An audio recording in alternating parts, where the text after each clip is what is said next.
Okay. Well, thank you all for joining us today.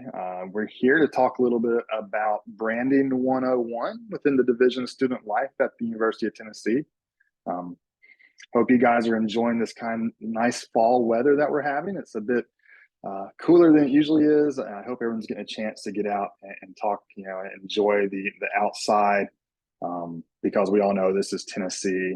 And obviously next week it could be back to being 95 degrees again. So this little taste of fall is really great. I did notice some leaves changing and they're turning orange, which is it's so appropriate for this conversation we're about to have here. So Branding 101. Let's see, first things before we get really down into it, for those who don't know me, my name is Patrick Lamb. I have been at the University of Tennessee as a full-time staff member for 18 years now, longer than I care to admit sometimes, but time flies when you're having fun, right? My title, I'm the Art and Design Manager for the Division of Student Life and the Student Life Communications team. My background is, my MBA is from Haslam right here on campus. My bachelor's as well from CCI in advertising with a minor in studio art, concentration, graphic design. All that to say is that I've been around this university a long time. I've seen a lot of changes in the brand. I've seen what can happen. I've seen multiple logos. I've seen a lot of things change. I understand some of the challenges that this presents. I've been there and I've been around. So, here today, we're going to kind of talk our way through it so we can help maybe your offices, we can empower your offices to really be within compliant in the brand, but still producing high quality visual work. So before we get into that, I wanted to leave you with this, or present this to you. It is a quote by one of my favorite all-time graphic designers, a gentleman by the name of Paul Rand, who was an absolute rock star in the design world back in the 60s through the 90s. He says, design is the silent ambassador of your brand. And for me, I'm looking at this, and Paul Rand, for a little background, for those of you who don't know him, he's the gentleman who designed ABC Network, so logo, UPS logo, Westinghouse logo, worked on Ford, some really high level companies and organizations. So when he starts speaking about brand, I think it's a good idea for us to listen to him. But this quote, design is the silent ambassador of your brand. To me, what that means is, and yes, I am intending to share these slides as well. It's a Canva presentation, so these will be shared towards the end. I don't think we're seeing the slides. Oh, you're not? Oh my goodness, I'm so sorry.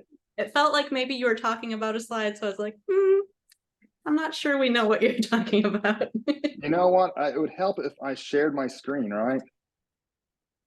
There we go. Now can we guys see it? All right. Yes. So great. My apologies. I got ahead of myself there. But as I was saying, design is the silent ambassador of your brand.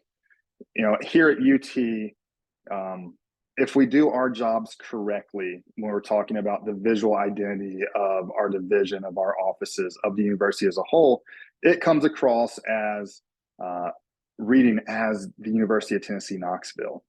And for us to do that, think about what the UT brand means to you.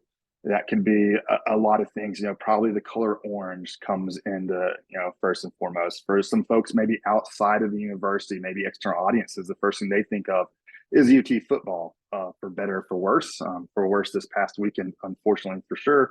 But, once again, the Power T, orange, these are all things that make up the UT brand. They're all bits and pieces of it. When we use them correctly, it's a great ambassador. It is showing consistency across the entire university, between divisions, between colleges, between athletics. When we don't do it so well is when we run into problems. And just as it can be a good ambassador, it can be a bad ambassador. It can misrepresent who we are and what we do at the University of Tennessee. And that's why it's important for us to truly understand the University of Tennessee brand and what it means, and how we can utilize that to our advantage within the Division of Student Life. So what is the UT brand? And, just to read a little verbatim here, our brand is the University of Tennessee's reputation. It makes up that reputation. It's how we present ourselves, not only just the University of Tennessee, Knoxville, but like I said, going on down to not only divisions, but offices within those divisions, colleges.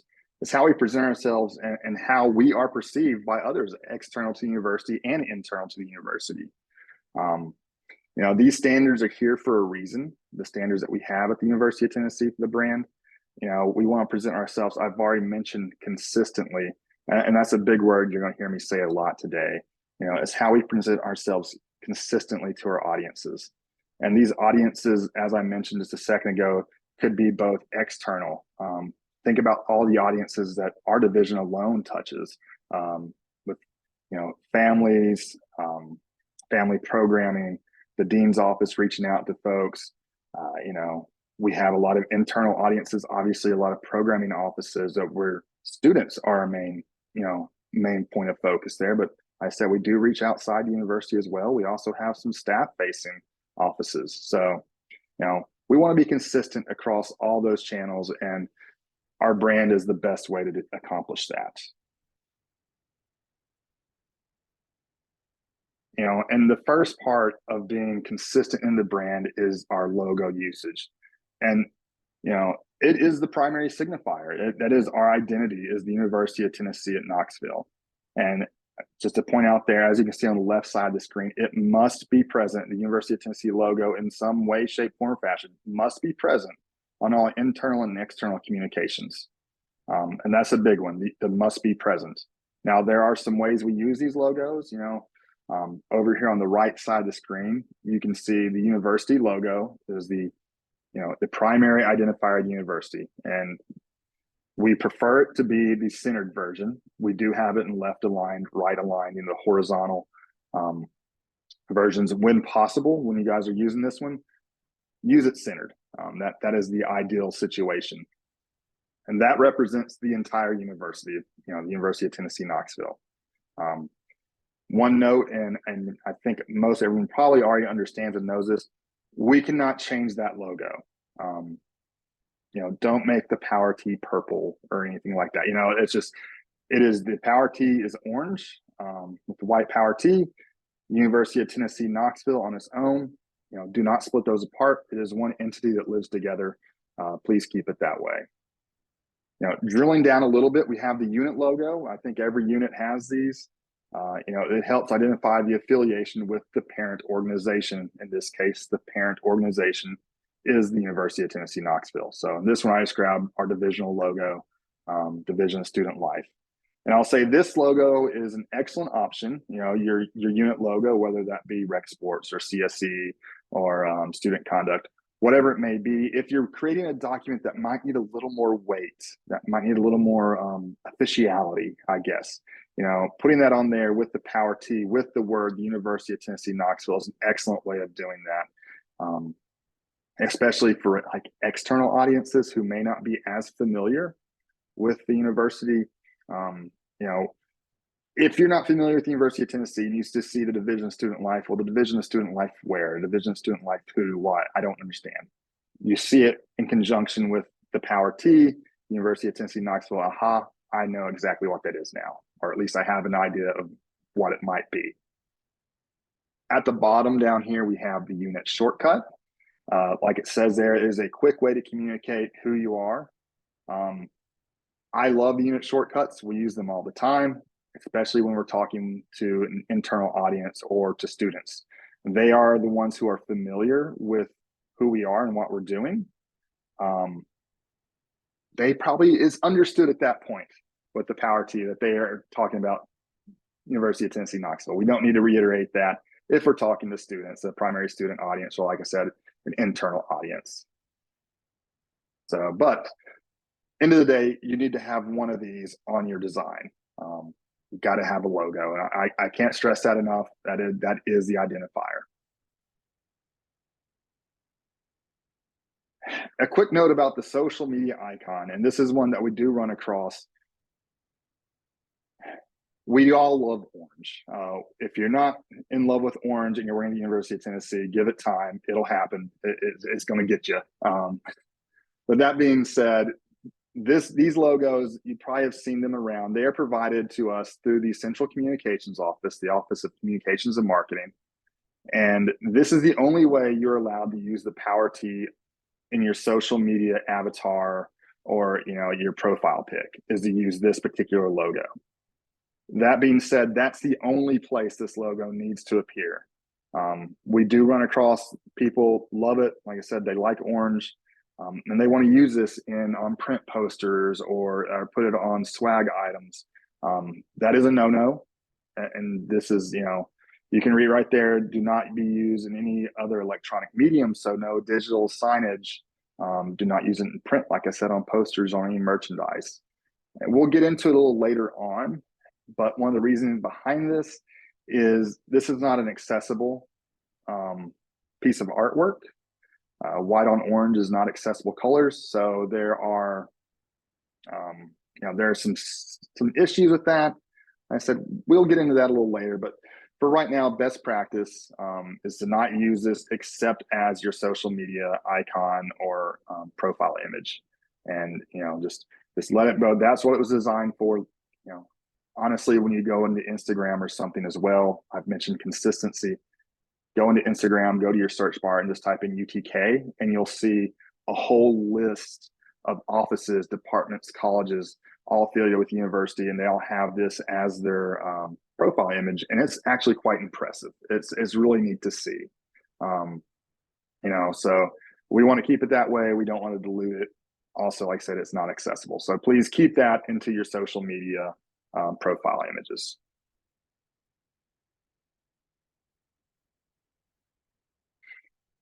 So let's talk a little bit about logo hierarchy. And what that means is, when you have multiple logos, or which logos do you need to use? There's a couple little tips and tricks here. First of all, like it says, the university logo, the one that just basically has the Power T and says the University of Tennessee Knoxville, is primary. If you use that one, that is the one you will use. Obviously, not everything needs the main UT logo. So the next step down would be your unit logo or your shortcut. And then underneath all those would be student org logos, which kind of operate on a whole different trajectory, I would say, than the official unit logos and university logos. That's a whole conversation for a different day. That's kind of an always revolving door of how student logos work. Happy to discuss that offline with anyone if need be. But certainly, for sure, the university logo is the primary one. If you use it, that can be the only one you use. I think for most of our division and our division partners purposes, we'll be using the unit logo, especially for programming. You want people to know, who your office is, who's putting this event on. So your unit logo or your shortcut's probably the way to go. Now, one hiccup that we have is when you have multiple offices. We're a division that we love collaboration, right? We love collaboration. We love working with not only campus partners, but also divisional partners within student life. Just earlier, very recently, we had a joint meeting between Division Student Life, Division Student Success. So this is something that happens often. It's a regular occurrence where we have collaboration happening. So how do you go about promoting events where you have multiple logos that need to be present? And as it says right here on the left in bold, you can only have one Power T in a space. That's basically a fancy way of saying one Power T. Cannot have multiple Power Ts in the design space. These are rules, that are set out to make sure we don't have a lot of Power Ts floating around. So it could be a print communication is the example here, or, it could be a digital signage. It could be anything. Just remember one Power T. So I pulled an example here. I think it's a great example of how to do this, how to accomplish when you have collaborations going on. So this is for multicultural student life. They did a fantastic job here. So besides looking awesome and making me hungry this afternoon, if you look at the bottom there, you'll see, it's presented by multicultural student life. One Power T is their shortcut. Once again, this is for primarily students. This is an event, so, understood that this is at the University of Tennessee. In collaboration with, and you see their collaborators, BCPC. These are smaller. They don't carry the same size, the same weight, the same impact, the same hierarchy as the multicultural student life logo does. So that's a terrific way of doing it. So if you have an example where maybe you have two division partners where it's the same, I know there's a Friendsgiving event coming up that has is sponsored by Multicultural Student Life and the Pride Center, I believe. So there's two university entities on a poster like that.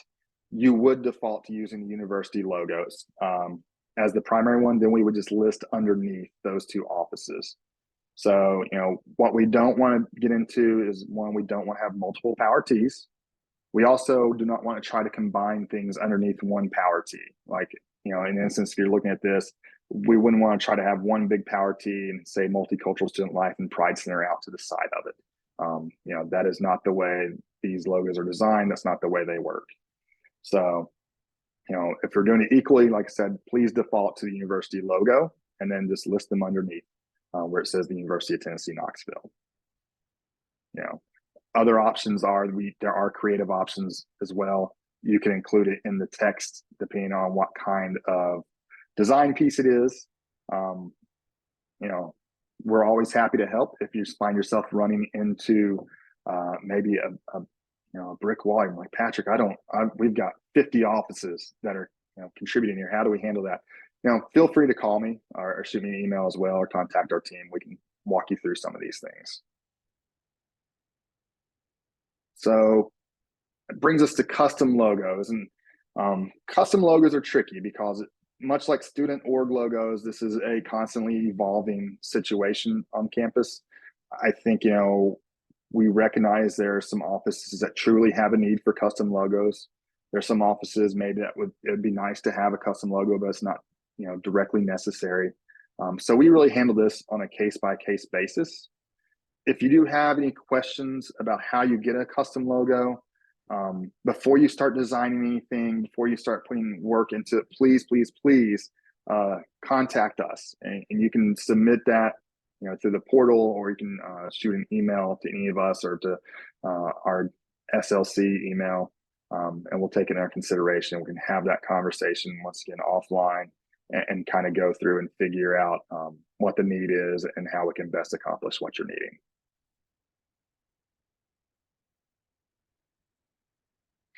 All right, so we're kind of moving away from logos a little bit.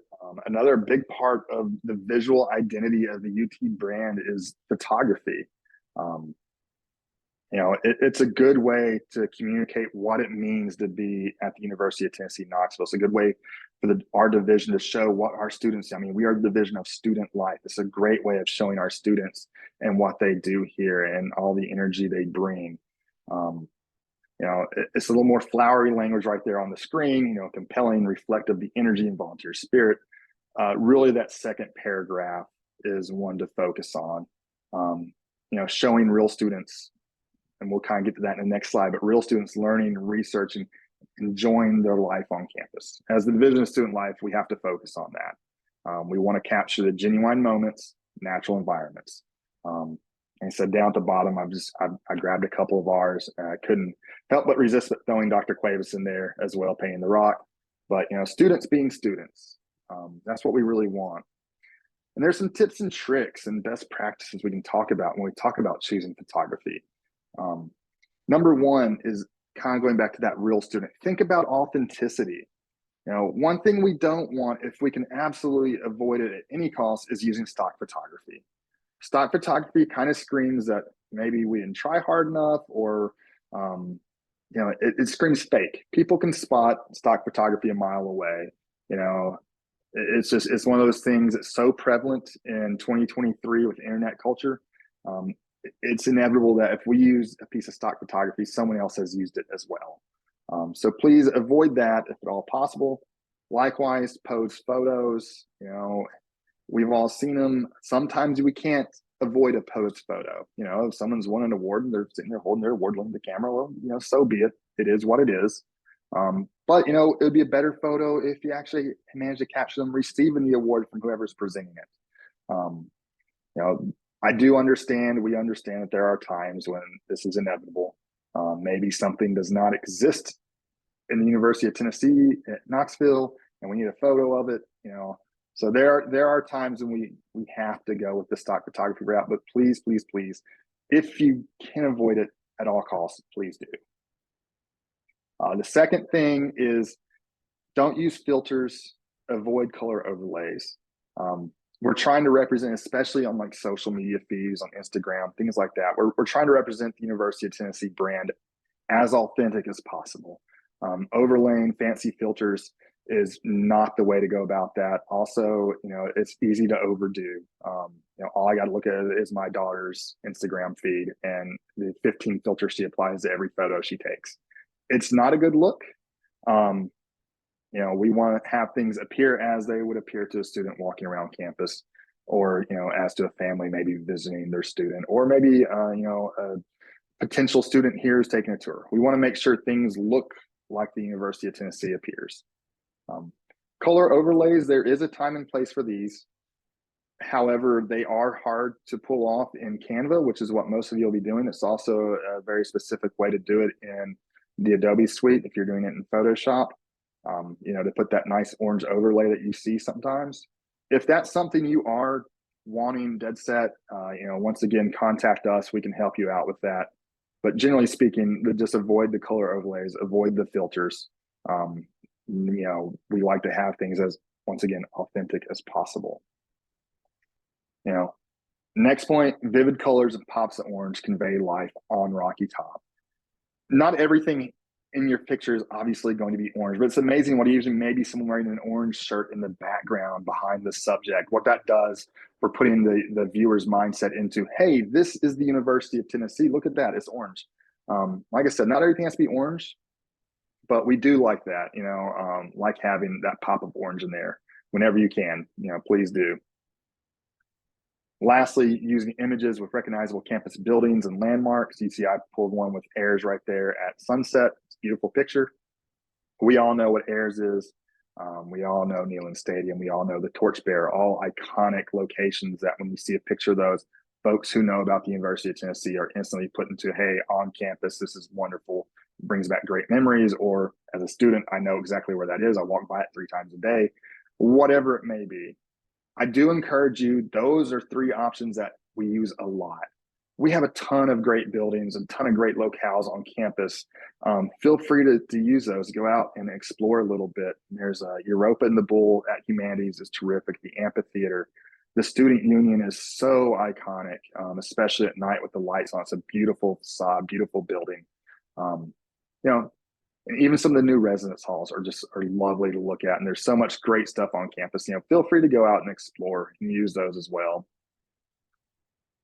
And a couple other notes about photography. Is the photography welcoming?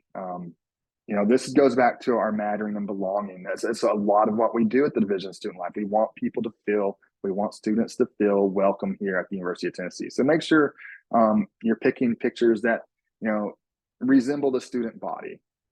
Like I said, do students see themselves in our imagery? We want them to feel like this is their home, because it is, and we want to represent it accordingly.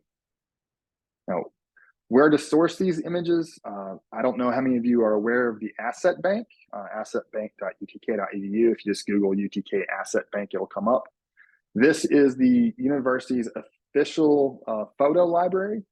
It is locked down. You have to request access to it. For full-time staff members, that's usually not a problem. It is handled and maintained by the Office of Communications and Marketing, the official photography arm of their office. Stephen Bridges is our head photographer. He is fantastic. He takes some wonderful photos in there. And this goes back years, so you'll be able to find things that may not exist anymore, or pieces of history, all the way up to something that may have happened last week. So please, use Asset Bank. There is a wonderful resource that's available to full-time staff members. Another great way to source images, and this is something that even 5-10 years ago was not possible, was the fact that we all have in our pockets, a Google Pixel camera or an iPhone that takes terrific photos. Feel free to go out and grab your own photos. It's an excellent opportunity, especially if you're in a programming heavy office. Grab photos with your phone. Those are generally, high enough quality to use on any of the social media or even digital signage. And nowadays the phones are getting so good we can even blow them up into poster size, really and truly, depending on the settings that you have you're shooting on your phone. Also, it's a great way for you to have kind of an archive for your own office. Next year you might have, oh yeah, we took some photos of that event. Let's go grab them. We can use those to promote. It's a great thing to do. I highly recommend it. Even just, if you're there working, you're scanning tickets in or whatever it may be, take your phone out and take a couple shots. It's really a great way of having your own individual asset bank, if you will, for your office. If you are stuck, you have a very specific idea that you want an asset bank is failing you. Maybe it's an event that has not happened yet, so you physically can't take that picture. Once again, contact us at Student Life Communications and we can workshop something up for you. All right, now let's talk about typography. And you see I have subtitled How I Stopped Worrying and Learned to Love Gotham. For those of you who don't know, and just please understand, I'm not going to go in and talk about X heights and medians and descenders and stuff. It's not a typography class. That would be, I don't think anyone except graphic designers would enjoy that. But Gotham is the official typeface for the University of Tennessee. It's our primary typeface. For those of you who are in Canva, in the Enterprise Edition, the Student Life Canva, you've probably seen it. It is available to use. So please, Gotham is the typeface. Why do we use Gotham? Because it's the university standard. And once again, consistency is key. So really, if a message is coming from the university account itself, if it's coming from the Division of Student Life, if it's coming from maybe the College of Engineering, whoever it may be, it's going to be most likely in Gotham. That builds consistency across the brand. And it's how it's most effective when people understand, they see that, say, oh, okay, that looks official UT. That's not Times New Roman, or Comic Sans help us, or whatever it may be. It's a very versatile typeface. It's easy to read at all the sizes. You can see right there at the top, we have light, bold, black. There's more than that available as well. There's like ultra, there's Gotham thin.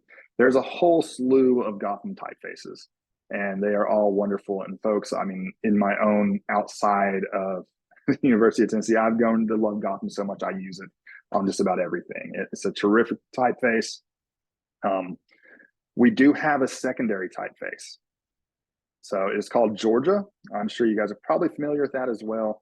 That is more for a long form storytelling. So if you have a magazine story or magazine layout, or maybe something along the lines of the student conduct handbook, something that is very dense text, we would use Georgia, which is a serif typeface, a little easier to read.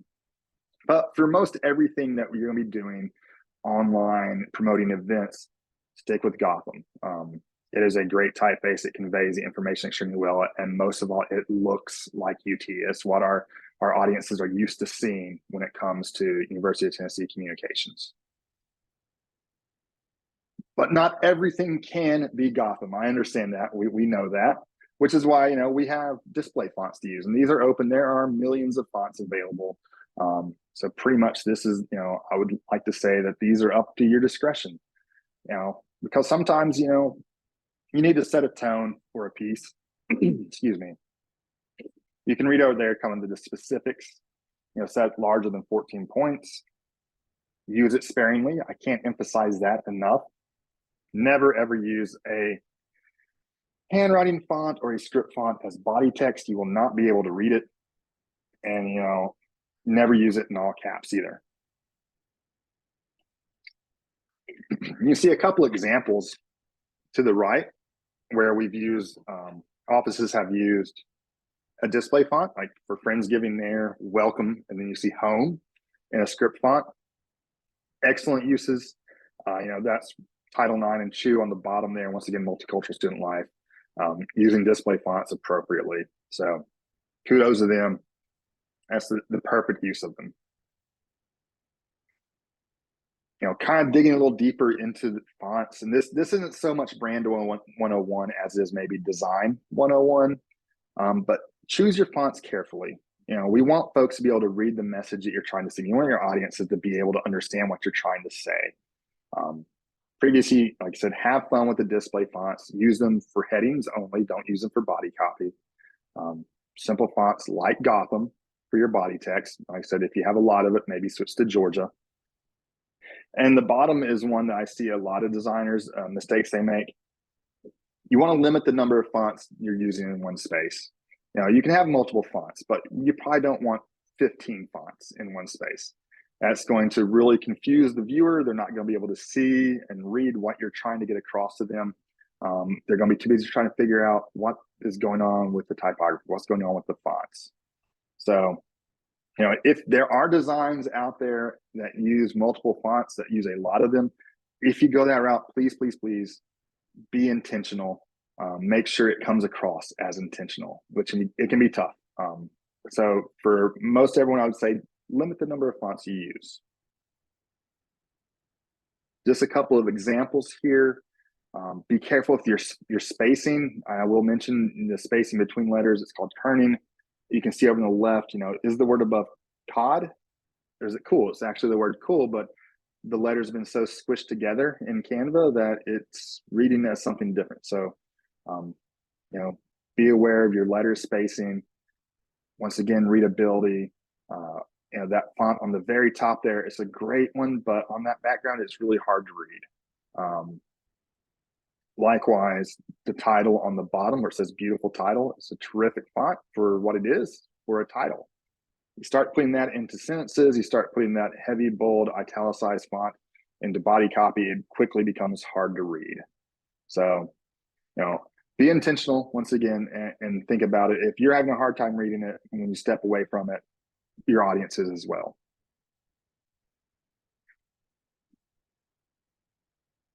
So also talking about this, once again, kind of design 101, but tame the text. I love Philip J. Fry. I love Futurama. So you guys can see there the meme. I'll let you read that for yourselves, but less is more. Especially when we're talking about social media, Instagram, you have your audience's attention for a very limited amount of time before they keep scrolling. I think we're all probably, if you're on social media, you're guilty of just doom scrolling, just up, up, up. Something's got to jump out and grab your attention and make you stop and look at it. So use that space there with your imagery to do that, to grab your audience. If you want to put everything you can on there, it ends up cluttering the space and people are most likely going to just move on by. So if you have important information, it could live in the image, but it also needs to live in the caption or in the description as well. So the live text, also important, because from accessibility points, screen readers would be able to read that where it could not read if it's part of the image itself. So, once again, if I could leave you with something from this slide, just less is more. Just the keep it simple idea.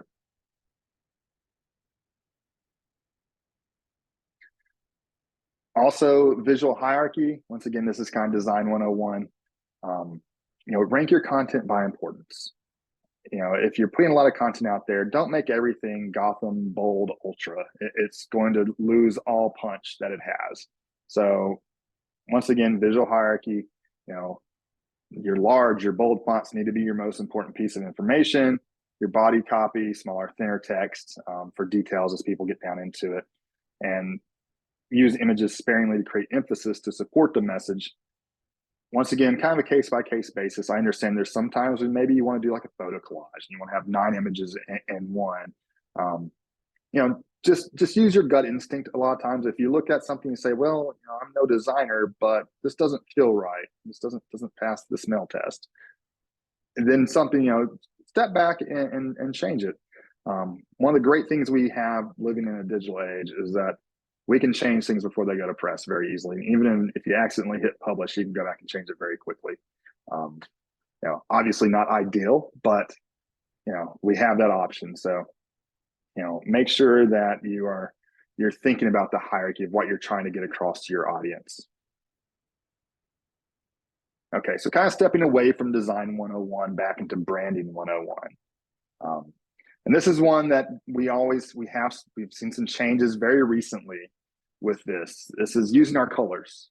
As you can see, that there is no mistaking Tennessee orange. I'm hoping it's glowing on your computer screens right now. We love orange. I've mentioned it a couple of times. The University of Tennessee.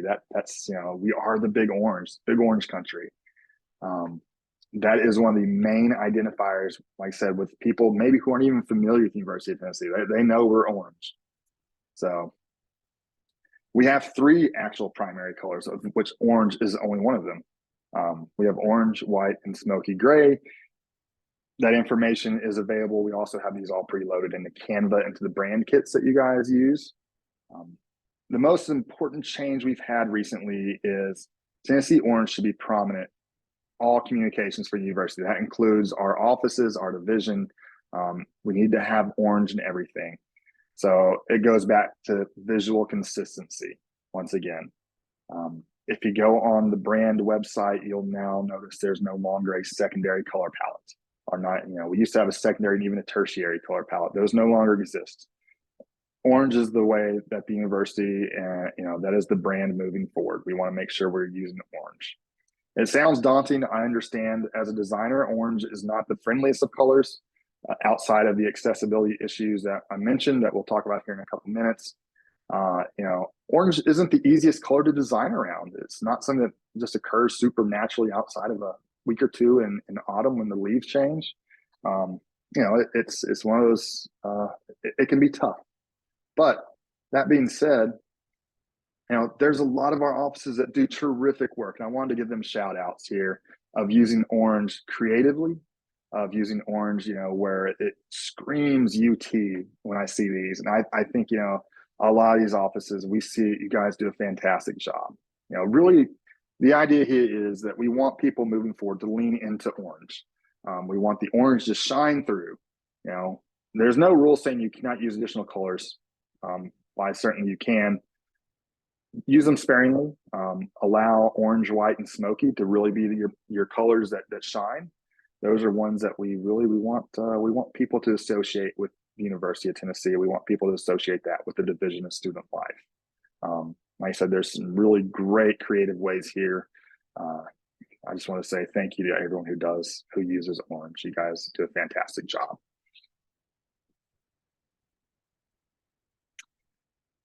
So accessibility, I mentioned that orange can be a challenging color. And one of the things I think most everyone who has worked with us, who has worked on Canva, has attended various presentations that we've done in the past. I think we've mentioned this about every time. White on orange is not accessible.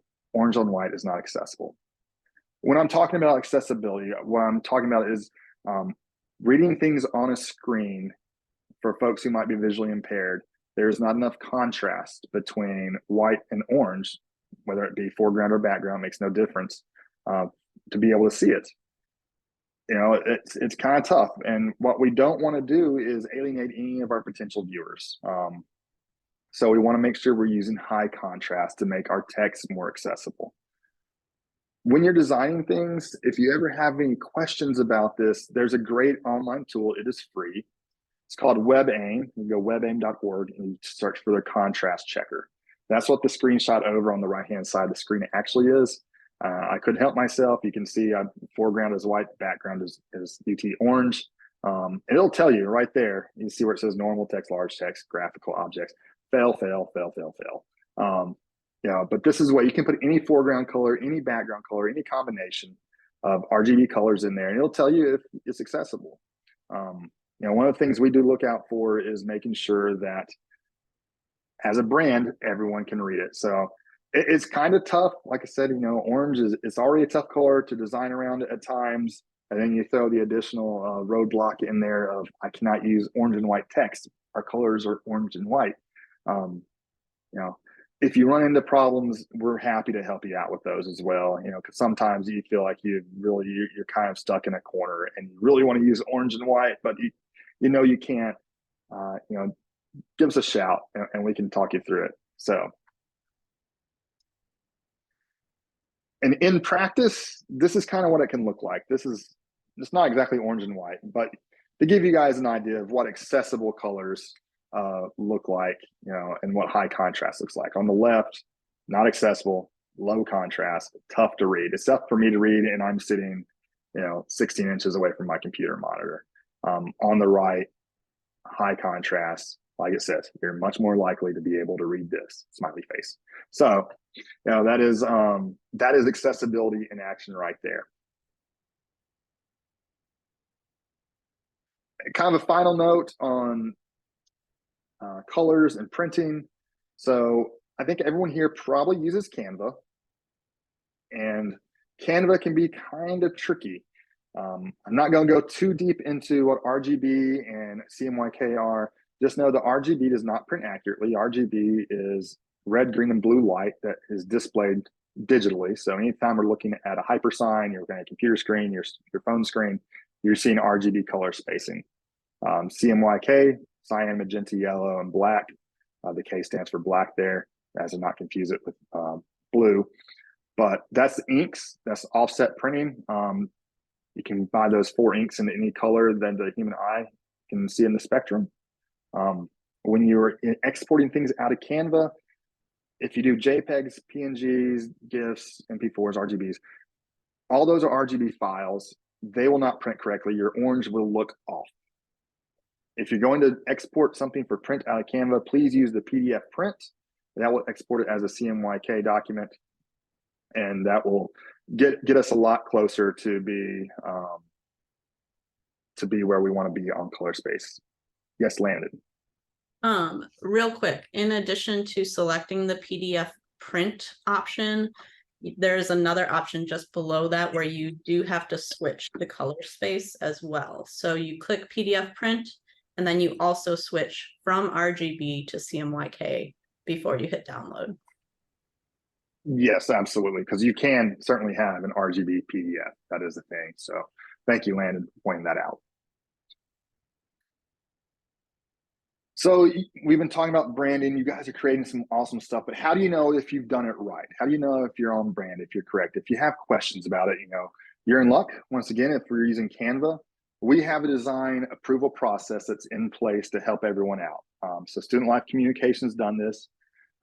So we can review Canva. It could be posters, it could be digital graphics, it could be anything that you can do in Canva, which is a lot nowadays. I mean, this presentation itself I did in Canva. But designs are reviewed for accessible text and background colors. Like I said, digital only.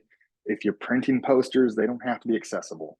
Print is not held to the same standard. So just sidebar, you can use orange on white, white on orange if you're going print only. So just want to let you guys know that as well.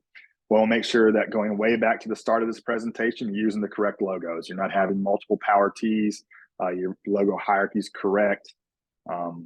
We also look at things like template languages, SPSF. When we're using student programming funds, there are certain things that have to be said on posters, and also gives us a chance to, if you'd like, we can provide some constructive feedback for you. Landon and myself are usually the 2 ones that are primarily checking these. We're both trained designers, and we're happy to impart upon you guys any sort of help you may want or that you may request. It's pretty easy to do. After you're done design, you're at a spot you think, hey, I think I'm good to go. Just up in the upper right, just click get approval. It'll let us know. Give us a little grace. There's 2 of us. There's a lot going on, but we will get back to you, hopefully as quickly as possible. But I'd say at least give us a day or so, to take a look at things and make sure everything's all right. So I think most everyone here probably already understands that process, but just in case you didn't, it's pretty straightforward.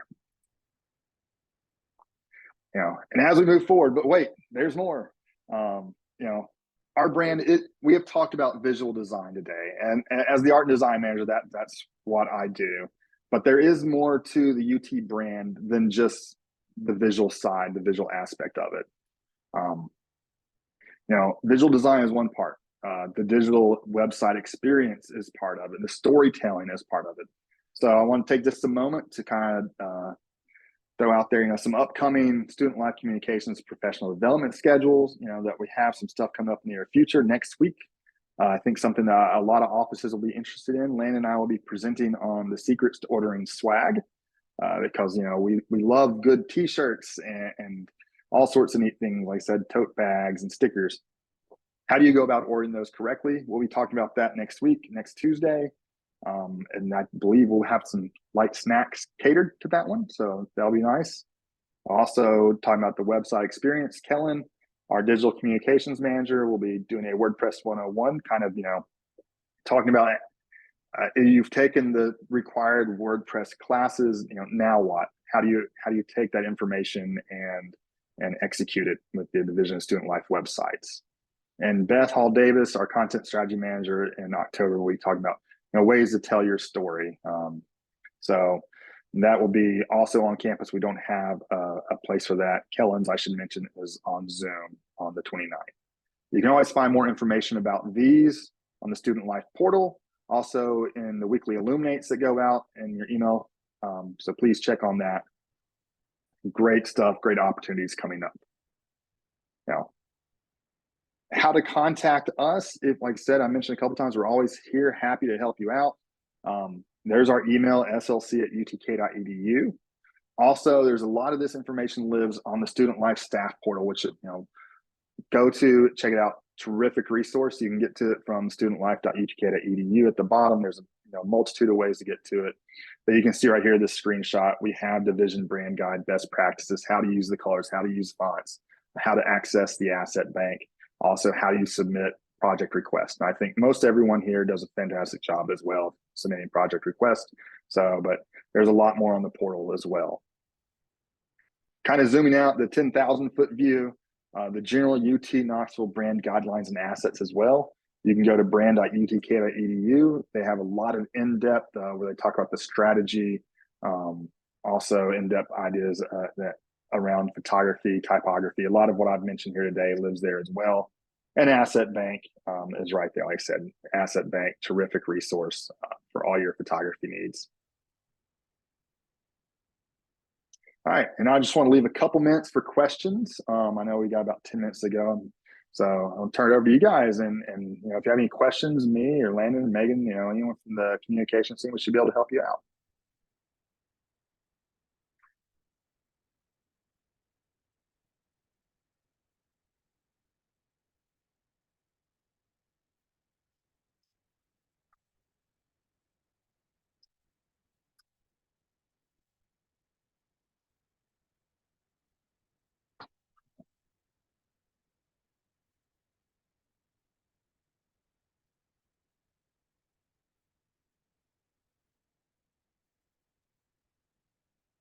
No questions at all? So I know I talk a lot. I didn't think I was that thorough, but if you guys do have any questions that come up after the fact, we're here, you know, Student Life Communications is here to help, you know, all the staff members in the division and their offices kind of realize their goals. So, excellent. Hunter, what you got for us? Yeah, so I'll put a blanket thank you out there because I think you guys do a great job educating everyone on this stuff. But I would love to know from, you know, my point of view, someone who uses this on a daily basis, what's the biggest thing that you guys see from your department that we could fix, or the biggest mistake that you see that you're like, oh, I wish they would have done this? I will take a stab at that question because I'm primarily reviewing Canvas submissions. I don't want to say it's a mistake, but I think that a lot of the work we do, especially in Canva for social media, could be improved by following that less is more suggestion that Patrick talked about.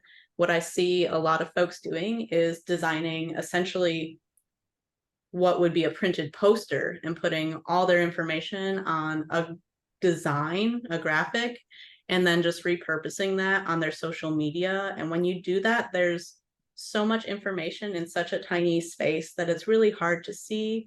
And that hierarchy of text that Patrick talked about, it becomes hard to know what to focus on because there's just too much information in that graphic for social media, where you could move some of that information down into the caption, especially on Instagram, rather than trying to squish it all into a graphic.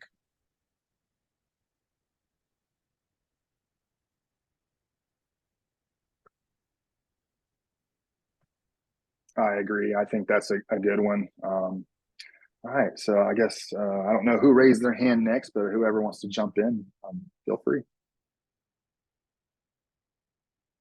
I think Diana was next. Yep.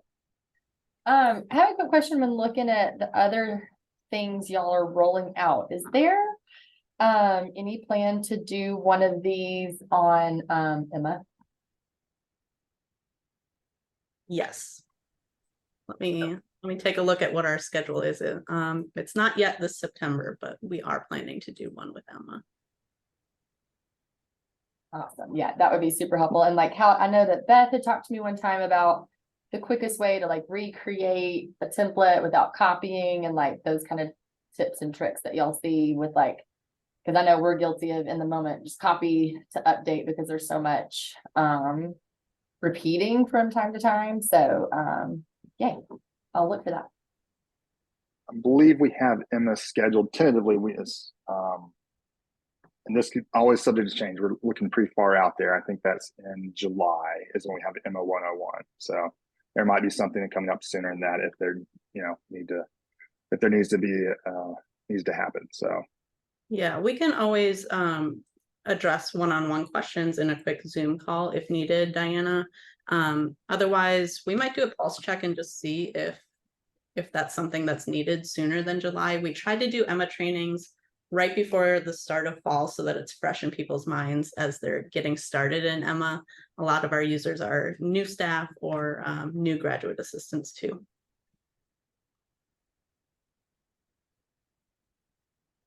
all right, I guess James, I think you're up.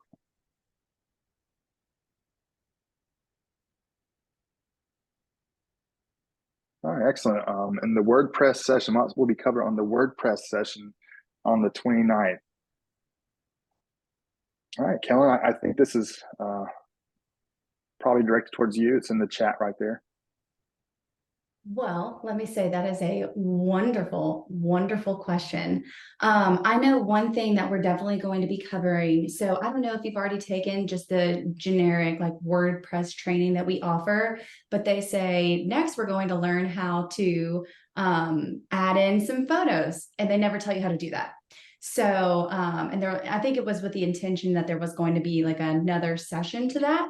So we're definitely going to start there. I want it to definitely be a conversation. So, any questions that you may have, just interject and we'll be able to work through those in real time. So, but stay tuned. More information will be coming soon.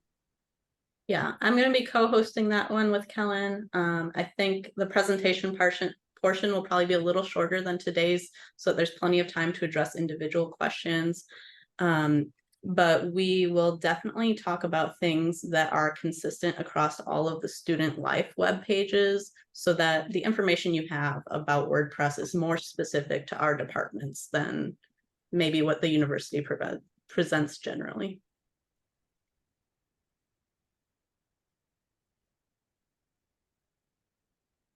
Josh?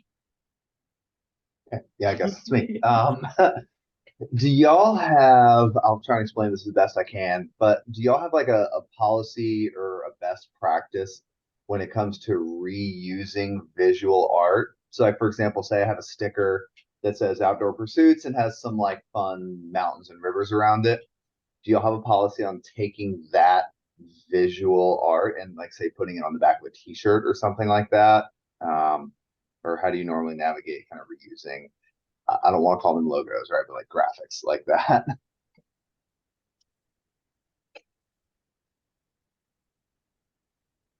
With something like that, I mean, it's certainly, once again, we'd have to look at it individually as what we're wanting to do. Logo is such a tricky word with the university. And like I said, that it's also kind of changing. They've relaxed a little bit on some of it they have strengthened on. For a t-shirt, I think in this situation I would look at it, where is the UT logo? is that present on the shirt somewhere else? If it is, we can make a compelling argument that, you know, outdoor pursuits on the back, with the mountains and what is representing that particular program, it's not representing the University of Tennessee as a whole, as long as the rec sports shortcut is present, or if the University of Tennessee rec sports unit logo is present. You know, I think we could make a compelling argument that it's going to be a killer shirt and we should move forward with it. You know, if you were trying to, not that you would do this, Josh, but if you were trying to replace the University of Tennessee logo, you were trying to replace your rec sports logo and use only that for a brand identifier, that's where we would run into an issue.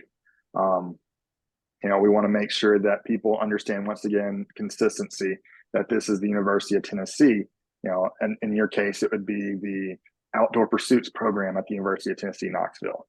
You know, one nice thing is that we do have those unit shortcuts. I believe, you know, we have even kind of below the unit level, there are certain programs that have the Power T logo that we also have available. You know, so I think there's ways around a lot of things that we can work with, as long as we keep in mind the goal is to be consistent across the entire university, you know, especially when it comes to logo usage.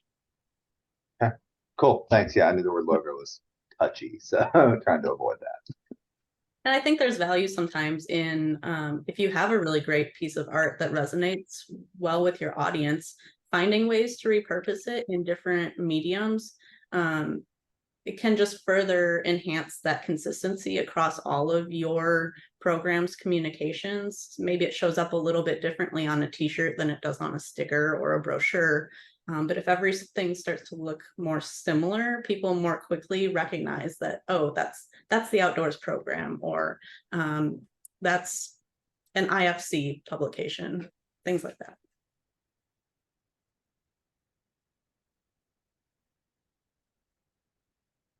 Okay, folks, it looks like we're right up against 4 o'clock. Does anyone have any last second questions we can address?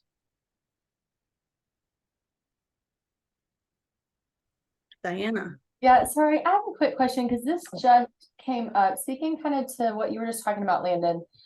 So, yeah. So we were trying to create some consistency among, like, CEB hosts like a comedy series. And so started last year. And so, like, for this, we had student engagement at the top, and maybe it's just a matter of moving this down. Sorry, I don't know if I can see it. But our student engagement, it's only Power T. It's at the very top, but then we have this cute little non-logo icon, if you will, with the EB comedy series, so that we could start to create that expectation of, like, oh, this is the first one of multiple coming. And it was brought to me that we should not do that. Is there a way that we could do something like that that is acceptable? I think I would have to look a little bit more closely at exactly how, I'm sorry, I can't see it like that clearly on my screen. I guess I don't know what the thought was when that feedback was shared with you, but my guess would be that the logo needs to be the primary, you know, it needs to be at the top, and which it is at the top. What I'm trying to say is that, like, student engagement needs to stand out as being the presenter of this series. These two are competing with each other. So where it's very close to your department logo, that's where it starts to look like those two things are competing when I see it. So would you recommend, like, in the future, just moving it down? Maybe moving it down, but maybe also placing it a little bit closer to who the comedian is, so that you know, that grouping of text that's not a logo about the comedy series is positioned alongside the comedian, not positioned alongside your department logo. Okay. That might be something we want to look at together and build a template together that works well for that usage, so that we're communicating about it before it gets launched and you receive critical feedback once it's out there. We could look at it together beforehand. Okay. Okay, thank you. Yeah.